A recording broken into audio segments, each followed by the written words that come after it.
start.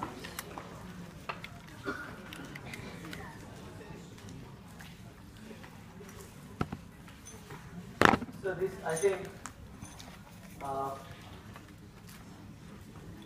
this is the previous exercise. Just would like to recap actually. This is also an important problem from examination point of view, but this is very easy. If you look at the first question or even the second question, you have three different assets, A, B, and C. For each and every asset you have mean and the standard deviation, and the corresponding covariance is also given to you. This is identifying the best portfolio when you have the opportunity of lending and borrowing. Okay. Remember that when you do not have the lending and borrowing opportunity, the efficient frontile would be a sort of nonlinear graph. We all remember. But the moment actually you have a sort of risk-free return possibility, then what happens is you would end up with a sort of straight line. So this newly created straight line is your efficient frontile. And if you remember correctly, you need to find the best straight line that would pass through the previous nonlinear efficient frontile. Okay. And we have a sort of best intersection point. The question here is, what is the optimum portfolio for the given situation? So there is a simple formula, and according to the formula, if you can substitute, you can easily get the, I'm not going into the derivation of that formula again. It would be something like this.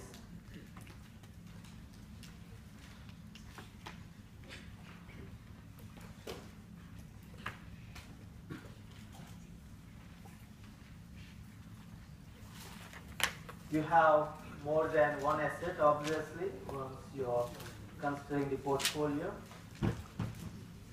The formula is the difference between the returns. Oh, sorry.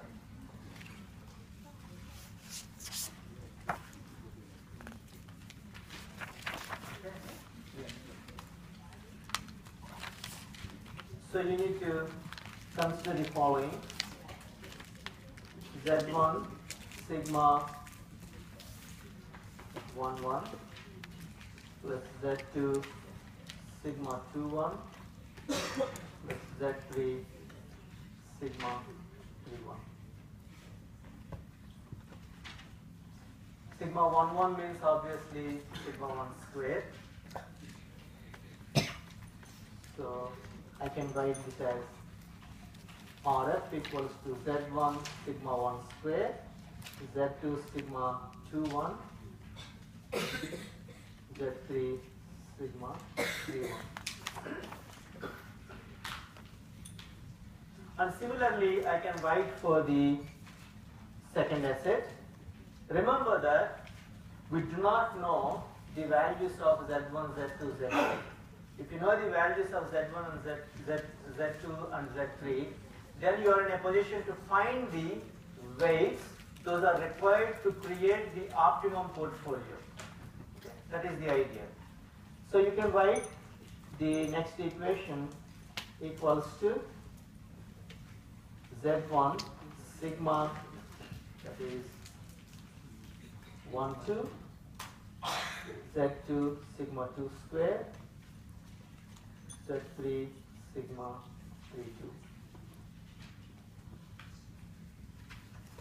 So sort of you can identify the pattern. So R3 bar minus RF equals to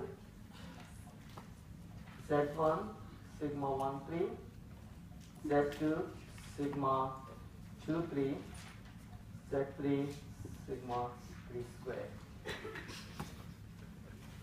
So manually we don't complicate our life beyond 3 aspects. Okay? This itself would be a sort of complicated thing.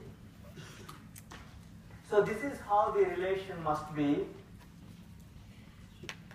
We derived this action. You need not worry about the derivation, but at least you should understand the methodology. Step number 1, when you are trying to identify the best portfolio weight, when you have access to the risk-free lending and borrowing.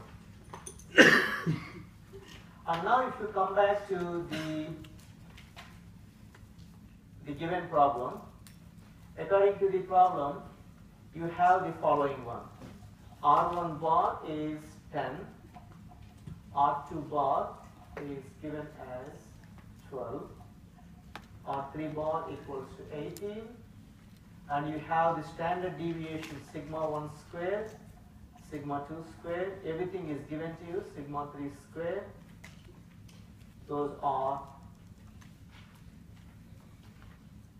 4 square is 16, sigma 2 square is 100, sigma 3 square is 196.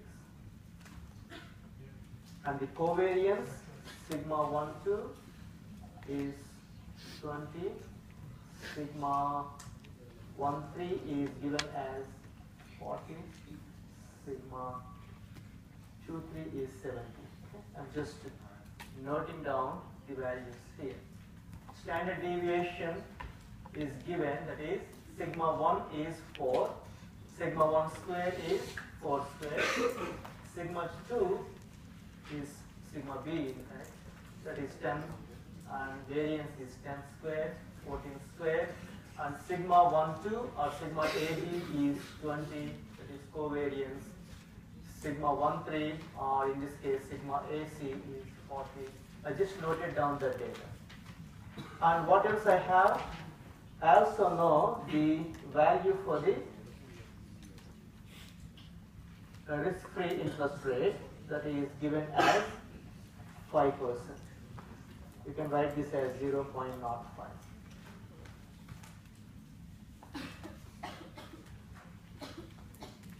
Or you can retain this as 5, because this is also percentage, 10%, 16%, instead of complicating life, just to retain that as 5. And once you note it down, I haven't done anything actually, I just written down the formula and noted down the values. Okay.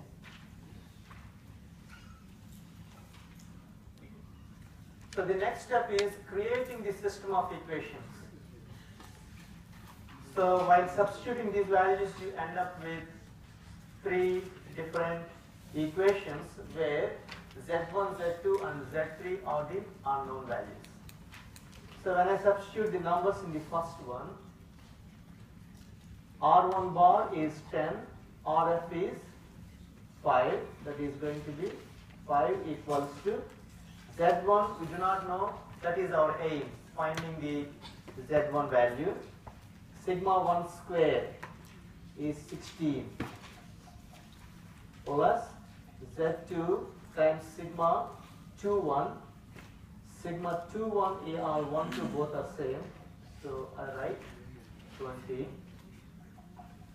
Z3 sigma 3 1 or 1 3 both are fine, both are the same. And you may notice that actually I ended up with an equation here. Okay? If I do the same for the remaining 2, then what happens is I would end up with 3 different equations. Remember that this is 5 equals to 16 times Z1 plus 20 times Z2 plus 40 times Z3. And in your solutions, you can see that as your first equation. If you substitute the values in the second equation, then you end up with the second equation, and the third one, that means you ended up with 3 equations and 3 unknowns. We simply call that as system of equations.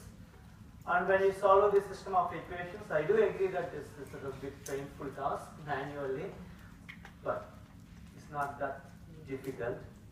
And you find the values for Z1, Z2, Z3. Okay? Once you find the Z1, Z2, Z3 values, your ultimate aim is finding the appropriate weights. How many weights you are supposed to find? You have 3 assets, you need to find x1, x2, x3. So,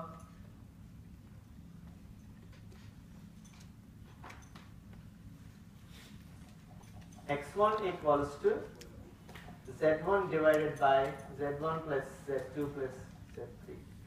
Sum of all the z values. I'm just using this formula, and from the previous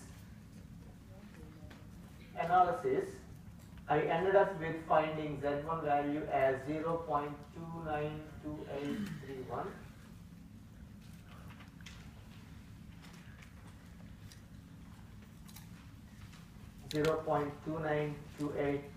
Plus Z2 value is calculated as 0.9118 plus Z3 value is 0.003309. So all these things actually you calculated by solving the system of equations. If you come back to this one, we calculated Z1 value, Z2, Z3, and your X1 value is nothing but Z1 divided by the sum of all the Z values. Then X1 is going to be 0.959. So that means you need to put 95.9% of your wealth on asset 1. Likewise, the other 2 assets. Then actually you end up with a sort of optimum portfolio through which the straight line would pass through. So once you get the straight line, you could call that actually that is the efficient frontier when you have access to risk-free lending and borrowing. Okay, that is question number 1. Similarly, you can do the mostly that revolves around the same one. In this case, given the following information, what is the optimum portfolio? The only thing is they changed the risk-free returns. Earlier we considered RF equals to 5%. In this case we are considering 6%. That is a sort of different problem. 8% you end up with a different set of x1, x2, x3. And for the 10% you get a different set of x1, x2, x3 values. Okay. So you can repeat the same. Your fourth one, as we discussed, we don't do that actually manually.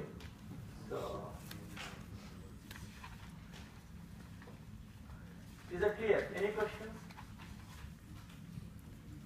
The person who asked me, is that okay now? Yeah, it's basically a simple substitution in the given formula. Okay, any other questions you have? Must be easy.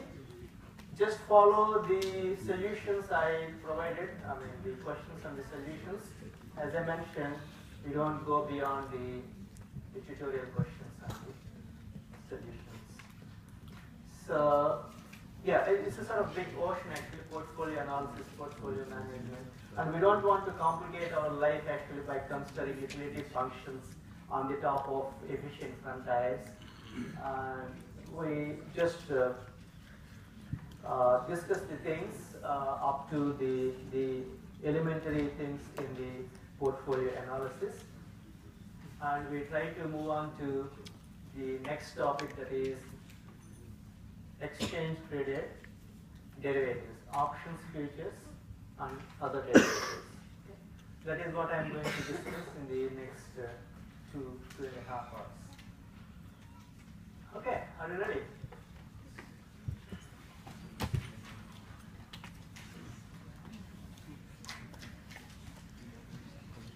I promise actually the mathematical complexity is over, to be honest. But there might be a sort of very simple formulae, but you can easily understand. I don't see sort of complexity with the next topic.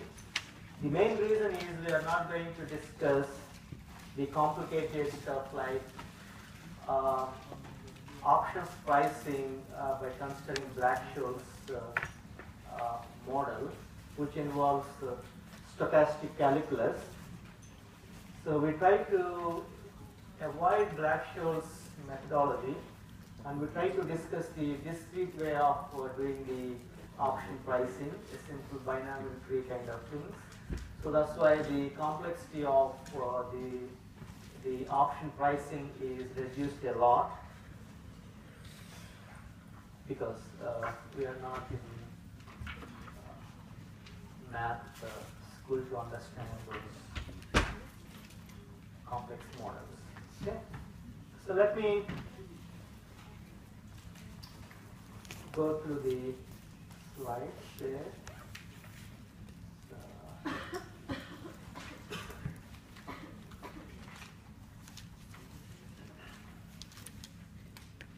Okay, so this is the topic. We discussed mechanics of options. The standard textbook with our actually 2 or 3 chapters from Hull book, Options, Futures and Other Derivatives. As usual, you need not buy the book. Well, that's good actually. That's a Bible actually. Nothing wrong in buying that book. That would be with you forever, at least for next 20-30 years. Yeah, I definitely encourage actually. It's good to have a copy, but you can always get the 7th edition for free when you Google that properly. I am not entitled to put the PDF version on Blackboard. There are some copyright issues, but you can Google on your own, get the free copy. Okay? And I think you get the free copy of the previous book, Elton and others. So that also you can get the free copy. So I have a free copy, but I cannot put on Blackboard. So you should work on your own. Okay. So let us discuss this interesting topic, mechanics of options market. Before going into the details, as usual, let me give some overall idea about the topic that we are going to discuss.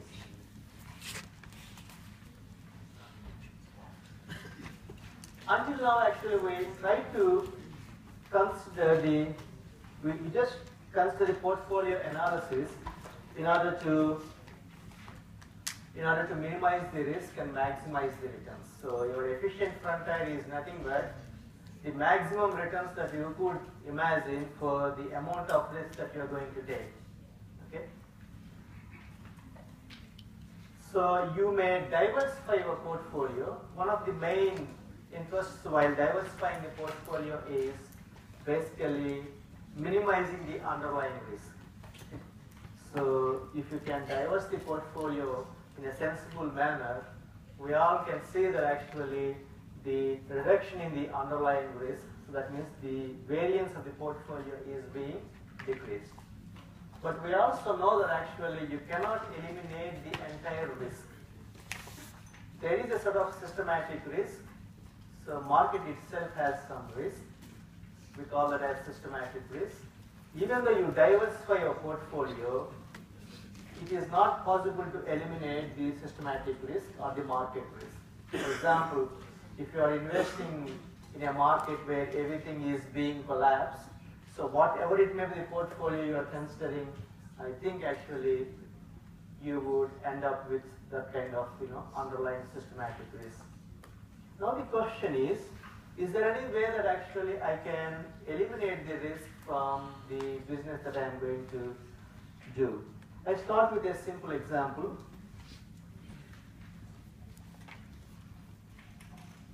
So in this example, I consider that we are going to work for Kellogg's.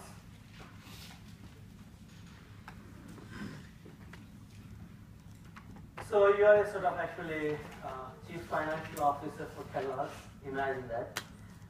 And basically you are manufacturing cereals and you would like to maximize the profits for the organization, and in that process you minimize the risk or you try to eliminate the risk. Let us consider the following simple situation. Your revenues are basically depending on price. Depends on the price actually, your revenues are calculated. If the price is, let us say, £1 per cereal box, and if you sell, let us say, 1,000 boxes, then actually your revenue is 1,000 times £1. Revenue is £1,000. And you also know that from the basic economics, the demand is depending on the price. For example, if Q represents the volume of sales, that could be 10 tons, 100 tons, 1,000 tons, doesn't matter.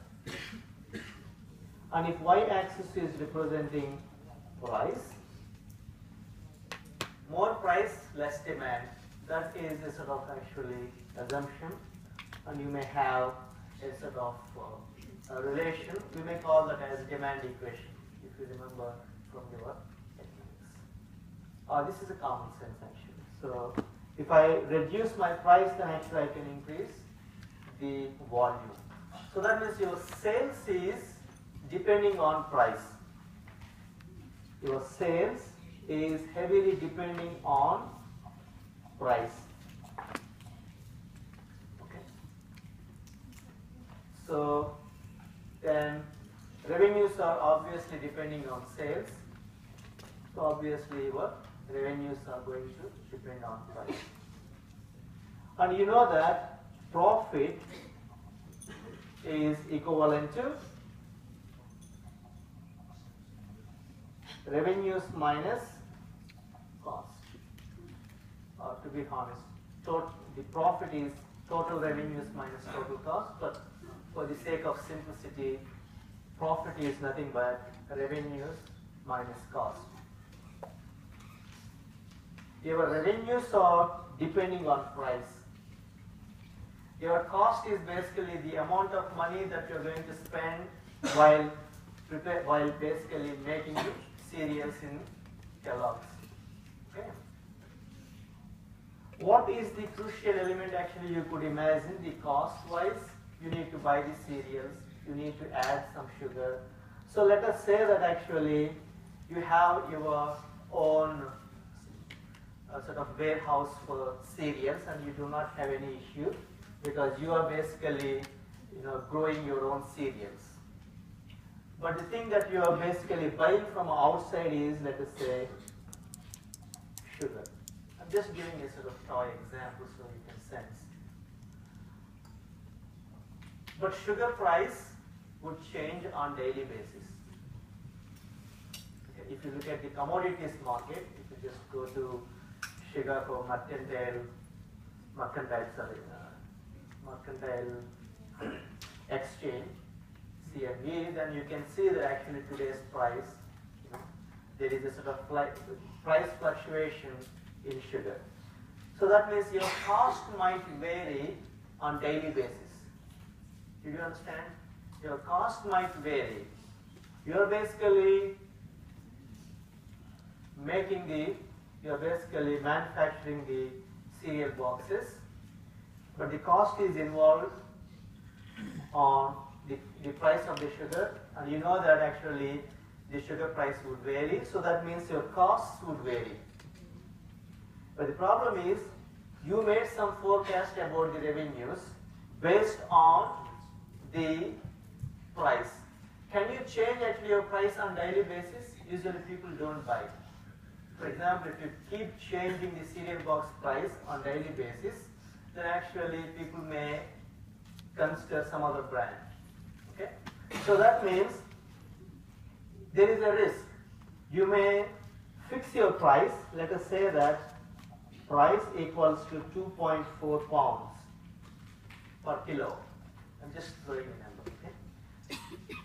And if a cost is being varied, then obviously your profit is going to fluctuate, okay? Sometimes towards the positive, sometimes towards the negative. Positive is fine, but towards the negative profit means that we are making losses. What is the risk here? The risk is the underlying ingredients cost is not constant.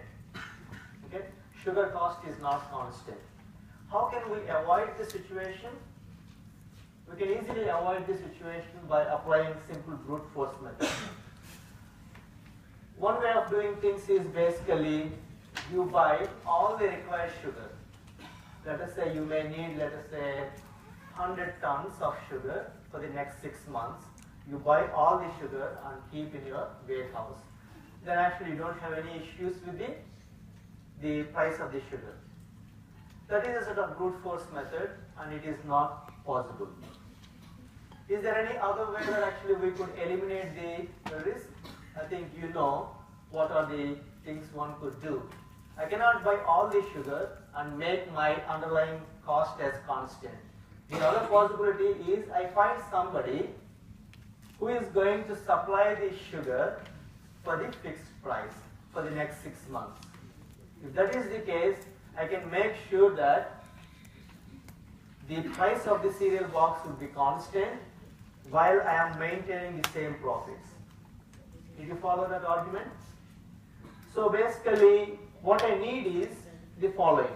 I need somebody, let us say that I am working for Kellogg's, and there is another person who has access to a lot of sugar. I need a sort of a piece of document or agreement. According to that, the price of the sugar, let us say 0.5 pounds per kilo, I'm just trying to remember, for the next 6 months. If I sign a legal document with a person who could supply the sugar for the fixed price, where I can see a sort of constant profits for the next 6 months. There are only two possibilities. The first possibility is brute force method. I can buy all the required sugar, okay, and keep that aside, which is a sort of a possible solution, but a sort of ridiculous solution. Or I can find somebody who could supply for the next 6 months for the fixed price. If this is the case, we call this piece of document as forward contract. The name of the piece of document is forward contract. And if this is between you and somebody, that is forward contract. But if there are many people on both the sides, then perhaps this document could be available on an exchange. Okay? That is exchange traded documents, which could be considered as futures.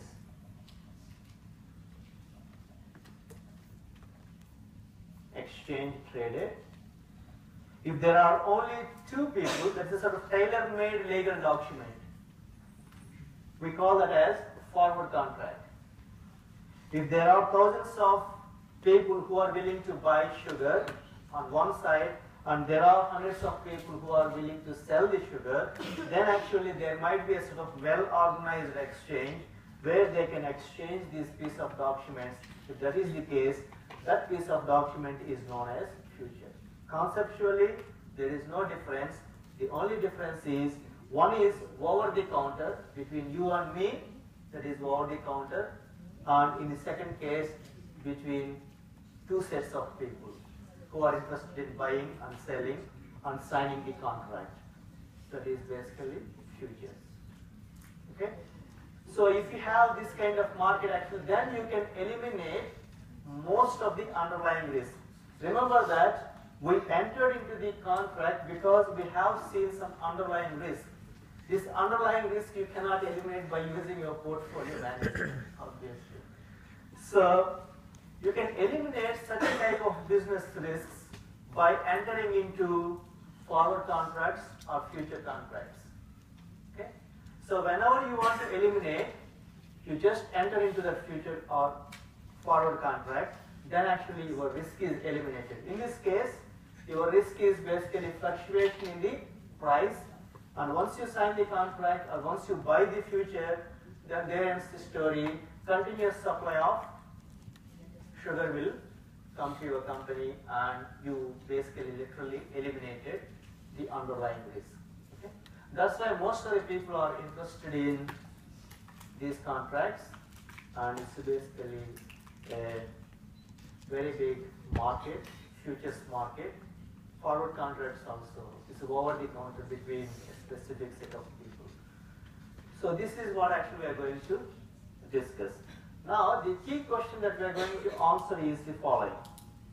If somebody is going to sign the contract, let us say that he is the seller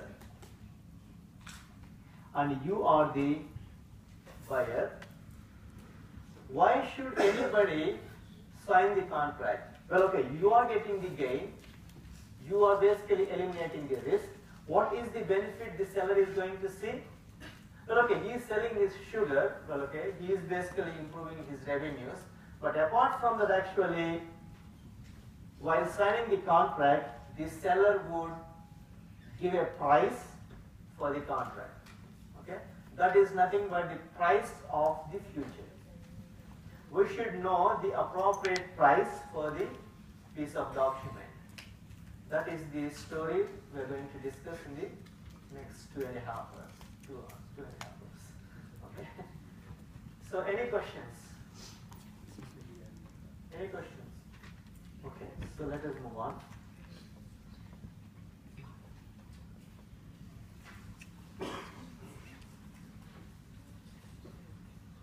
Yeah. So every business has risk, and we try to eliminate. Well, we just started with a simple, ridiculously simple example by considering Kellogg example. That's a good example, no doubt. But need not be sugar. That could be cereal, wheat, or that could be a stock. Perhaps at some point, actually, you may deliver a particular stock to somebody. Then, in that case, actually, you may enter into the forward or future contract. So this is the description actually I made regarding our Kellogg's example. So what we are trying to do while entering into the future contract is you are hedging. So that means you are protecting yourself from the future risk. Okay? Eliminating the future risk and protecting yourself from the risk is known as hedging. Hedgehog. That protects itself by just showing the spikes. Likewise, actually, by entering into the contract, you are basically hedging yourself. So this process is known as hedging. You can do the hedging by using spot contract. You understand that the fluctuation in sugar price would create problems in your revenues or in your profits. One brute force method is go to the market and buy all the required sugar. Okay? If you just go and get, then that market is spot market. Okay? You just pay the money and get the required thing. That is spot. That means they immediately deliver the goods, immediately deliver the securities that you are looking for. The other market is forward market, forward contracts. But okay, you don't get the stuff immediately. You would get the underlying in the near future. That means over a period of time. That means actually you are getting the things in the forward in time. That's why we call that as forward contract. And if this is a sort of over the counter, you say that that's a forward contract. Otherwise, if you are getting these things in a well-organized exchange, like stock market, then you call that as futures market or futures contract. And need not be the same underlying. That could be sugar, that could be corn, that could be whatever, that could be meat, there is no limit. Need not be commodities all the time. That could be treasury bills, that could be stocks, that could be FX rates, or whatever it may be. So what we need is basically an underlying that should be delivered in the future. That underlying could be commodity, or that could be stock, or that could be any financial security or asset that you could imagine. Okay? And now, let us take 5-minute break, because the next one is a bit